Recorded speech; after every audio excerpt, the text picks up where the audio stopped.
오늘 4장에서 하나님께서 하나의 상징을 보여주셔요. 선지자에게 명령을 하십니다. 인자야, 예 하나님, 너 토판을 가져다가, 토판이라고 하는 것은 흙을 구워서 찍어낸 벽돌을 이야기하는데 이 크기가 다양해요. 넓적한 것도 있고 좀 좁은 것, 작은 것, 큰 것. 그런데 이 바벨론 사람들은 이 토판에다가 그림을 그리기도 하고 지도를 여기다가 그리기도 하고 글을 기록하기도 하고 다양한 용도로 사용을 했습니다. 하나님 뭘 할까요? 성을 하나 좀 그려라. 그런데 그 성이 예루살렘 성이라는 거예요. 성을 하나 그려놓고 그리고 뭐 하냐 하면 2절 말씀 보면 그 성읍을 에워싸라는 거예요. 그리고 그것을 향해서 사다리를 세우라는 거예요. 그리고 성 밖에다가 흙으로 언덕을 쌓고 군대를 여기저기 배치하고 그리고 공성대를 만들어서 배치하라는 거예요. 이건 뭐예요? 예루살렘 성을 포위하고 있는 모습이에요. 예루살렘 성이 포위를 당했는데 이 나무를 가져다가 사다리를 만들어서 성벽에 걸쳐 놓기도 하고 아니면 이렇게 높이 쌓아서 막루를 만들어서 위에서 예루살렘 성을 공격하기도 하고 그리고 워낙 예루살렘 성이 무너지지 않는 성이니까 땅에서부터 예루살렘 성만큼 흙으로다가 이렇게 토성을 만들어 쌓기도 하고 공성대라고 하는 건 뭐냐 하면 이 굵은 통나무에다가 끝에다가 쇠를 붙였어요.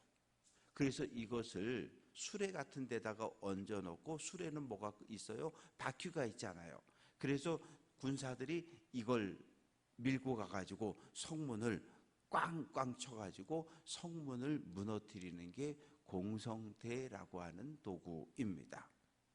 또 철판을 가져다가 너와 성읍 사이에 두어라.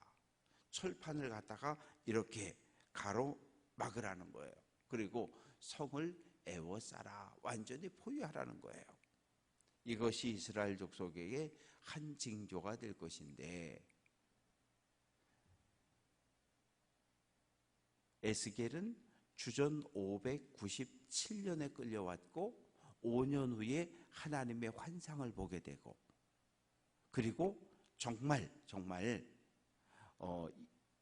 예레미야하고 이사야하고 외치는 건 뭐냐 하면 주전 605년에 1차 바벨론 침략 그리고 주전 597년에 2차 바벨론 침략이 있었는데 이걸로 대부분의 사람들은 끝났다고 생각하는 거예요. 그런데 예레미야하고 에스겔 선지자는 아니라는 거예요. 예고편이라는 거예요. 예고편이라고 하는 건 뭐예요? 앞으로 더 일어날 일을 미리 보여주는 맛배기 같은 게 예고편이잖아요. 정말 하나님의 심판은 언제 임한다는 거예요? 주전 586년 3차 바벨론 침략 때 성벽이 무너지고 성문이 불타고 예루살렘 성전이 약탈당하고 불태워지는 주전 586년에 하나님의 본 심판이 임한다는 것을 지금 에스겔에게 하나님께서 미리 징조로 보여주시고 있는 거예요. 그러면서 이제는 에스겔아, 예 하나님, 너 왼쪽으로 누워서 자.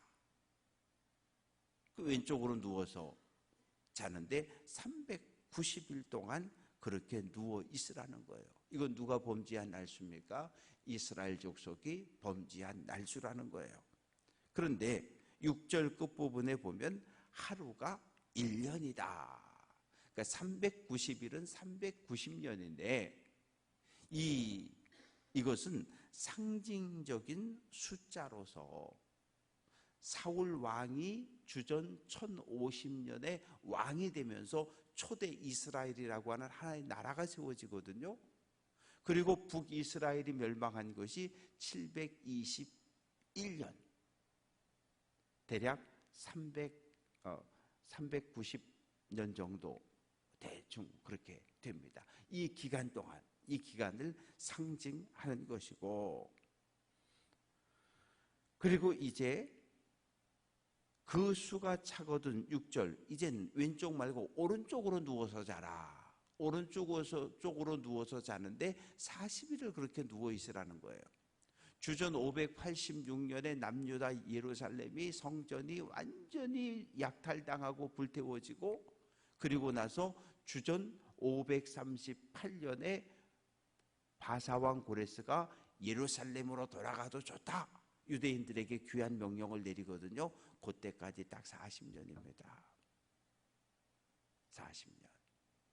그래서 남유다의 고통과 괴로움의 시간들을 40년으로 이야기를 하는데, 7절 말씀 보면 너는 내 얼굴을 에워싸인 예루살렘을 향해서 팔을 걷어 올리고 예언하라는 거예요. 팔을 걷어 올리는 행동은 뭐예요? 화가 나가지고 싸울 때 팔 걷어 올리고 나가잖아요. 팔 걷어 올린다는 얘기는 싸운다는 얘기거든요. 근데 여기서 팔을 걷어 올린다는 얘기는 하나님께서 예루살렘을 향해서 분노하셨다는 거예요. 그래서 심판하러 가신다는 것을 에스겔 선지자가 상징적으로 드러내고 있습니다. 그러면서 8절에서 내가 줄로 너를 동일 텐데 내가 애워싸는 날이 끝날 때까지 몸을 이리저리 돌리지 못한다. 사람이 한 동작을 오래 못해요. 우리가 수요일날 저녁마다 이렇게 찬양하면서 마지막에 찬양할 때 대부분 손을 들고 찬양하잖아요. 그런데 노래 한 곡 3분 4분 이거 끝날 때까지 손을 끝까지 이렇게 못 들고 있어요. 슬슬 내려와요. 그런데 390 왼쪽으로 390 오른쪽으로 40 이거 못 있어요. 그러니까 이것은 상징적인 건데, 에스겔이 어떻게 그렇게 390일 동안 40일 동안 한쪽만 보고 있을 수 있겠어요? 상징적인 행위로 낮 시간에 몇 시간씩 그렇게 있었는데, 에스겔 2장 말씀을 보면 에스겔 3장 25절은 동족들이 에스겔을 찾아와서 꽁꽁 붙들어 묶어놨잖아요. 그런데 오늘 8절에서는 하나님이 에스겔을 꽁꽁 붙들어 묶는 거예요. 왜?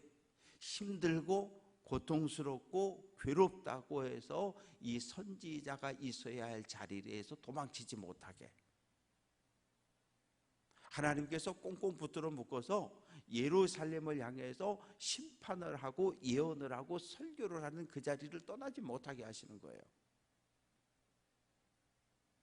그러니까 사명을 받았으면 그 자리를 지켜야 되는 거예요. 사명을 받았으면 하나님의 뜻을 이루기 위해서 때로는 그 자리에서 죽을 수도 있어요. 죽음으로 감당하는 게 사명이거든요. 그래서 그 자리를 지켜내야 하는 거예요. 자리를 지켜내야 한다는 건 대단히 어려운 결단과 각오가 필요해요. 목사는 목사의 자리를 지켜내야 하고, 조금 힘들다고, 조금 스트레스 받는다고 에이씨 나 갈래, 그럴 수 없잖아요. 교인들은 교인들의 자리가 있어요.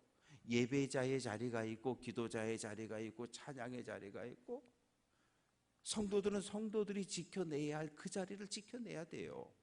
가정에서는 가장의 자리가 있고, 남편의 자리, 아내의 자리, 자녀들의 자리, 그 자리를 지켜내야 돼요. 이 자리를 지켜내지 못하면 가정이 무너져 버려요. 성도들이 교회를 지키지 못하면, 목사가 자기 자리를 지켜내지 못하면 교회 공동체가 무너지고, 대통령이, 왕이, 도지사가, 시장이 자기들이 있어야 할 그 자리를 지켜내지 못하면 그 밑에 백성들이 고통과 괴로움을 겪을 수밖에 없어요. 이 자리라고 하는 것, 이것은 때로 자기 생명을 걸어야 합니다. 이제 9절부터 17절까지 말씀 속에는 예루살렘에 있는 백성들이 겪을 고통과 괴로움에 대해서 이야기하는데, 밀, 보리, 콩팥, 조, 귤이 가져다가 한 그릇에 담고 그것을 다 갈아서 떡을 만들어라. 보통 떡을 만들고 빵을 구울 때는 밀가루나 보리만 있으면 돼요. 이거 많으면 갈아가지고 반죽해가지고 부풀려서 구워내면 되는 거거든요. 그런데 지금 성중의 양식이 떨어졌어요. 그러니까 먹을 수 있는 모든 것을 다 모아서 맷돌에 갈아서 그거 가지고 떡을 구워 먹으라는 거예요. 며칠 동안 390일 동안 먹으라는 거예요. 그런데 10절 말씀 보면 음식물을 저울에 달아서 하루에 20세겔씩 때를 따라 먹어라. 20세겔이라고 하는 것은 228g이에요. 228g. 대단히 작은 양이에요. 이건 한 끼 양식도 안 돼요. 왜냐하면 이스라엘 백성들이 광야에서 만나를 먹을 때에 하루에 한 1인당 한 오멜씩 거뒀거든요. 한 오멜은 2리터예요. 2리터. 그런데 지금 222g이라고 하는 이것은 10분의 1밖에 안 돼. 한 오멜에 10분의 1밖에 안 되는 거잖아요. 2.2리터 이거 가지고 하루를 먹었는데 이제는 요 한 주먹 가지고 하루를 먹으라는 거예요. 왜? 양식이 떨어졌으니까. 그리고 물은 6분의 1 흰씩 마셔라. 6분의 1 흰이라고 하는 것은 610ml. 610ml. 그러니까 그 500ml 요 작은 페트병 있잖아요. 여기다가 조금 더 그것을 하루 동안 먹으라는 거예요. 그러면 아니 하루에 물을 뭐 7컵 먹어라, 8컵 먹어라, 1.8리터 먹어라, 2리터 먹어라, 그래야 몸이 건강하다고 요즘도 이야기하는데 사람이 생존을 위해 필요한 최소한의 물도 지금 못 마시는 거예요. 왜? 양식이 떨어지고 물도 떨어졌기 때문에. 그리고 뗄감이 없어요. 뗄감이. 12절 말씀 보면 보리떡처럼 만들어서 그걸 다 갈아서 물에다 개서 그것을 인분불에, 인분이라고 하는 건 사람똥이잖아요. 사람똥. 거기 사람똥 말린 것 그것을 불쏘시개로 해서 거기다 구워 먹으라는 거예요. 아니 그게 그러면 거기 떡을 구우면 똥냄새가 거기 배잖아요. 이건 부정한 거예요. 그렇게 먹을 수 없어요.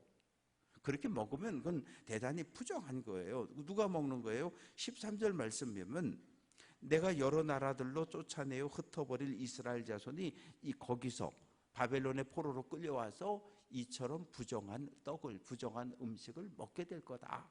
예루살렘에서는 거룩을 주장하고 살았었는데 바벨론의 포로로 끌려와서는 그렇게 부정한 음식을 먹게 된다는 거예요. 에스겔이 통곡합니다. 왜? 제사장 아들로 태어났잖아요. 에스겔은 제사장 아들이에요. 늘 거룩하게, 어려서부터 거룩하게 먹었어요. 거룩한 음식만 먹었고 거룩한 떡만 먹었고 하나님의 앞에 드려졌던 떡만 먹었고, 그래서 14절에서 내 영혼을 더럽힌 적이 없고 어려서부터 지금까지 스스로 죽은 짐승, 짐승에게 찢겨서 죽은 짐승, 그리고 부정한 음식은 내가 이때까지 평생 살면서 먹은 적이 없었다는 거예요. 근데 왜 내가 이제 와서 사람 똥으로 구운 이 부정한 음식을 내가 먹어야 합니까? 하나님 못 먹습니다. 그러니까 15절에서 그래? 그러면 사람 똥 말고 쇠똥으로 해라. 아니 뭐 사람 똥이나 쇠똥이나 몽골이나 이렇게 그쪽 유목민족들 가보면은 이게 그 소똥 말려가지고 그것을 전부 불쏘시개로 해서 거기다 밥도 해 먹고 차도 끓여 마시고 그렇게 해요. 그러나 어쨌든 이스라엘에서는 율법으로는 이건 부정한 거예요. 부정한 겁니다. 부정한 걸 먹으라는 거예요. 왜? 하나님이 먹으라는 거예요. 선지자 보고. 그러면서 16절 17절 말씀 보면 예루살렘 성 안에 먹을 양식이 떨어지게 됐고 마실 물이 떨어지게 되어서 모두가 기근으로 고통을 겪게 될 것이고, 그러다가 쇠폐, 완전히 멸망당해서 다 죽을 것이다. 앞으로 주전 597년에 잡혀가서 5년 있다가 593년에 선지자로 부름을 받았고, 그리고 586년에 9년 후에 일어날 일에 대해서 하나님이 에스겔에게 보여주신 거예요. 그리고 말씀을 그 입에 넣어 주신 겁니다.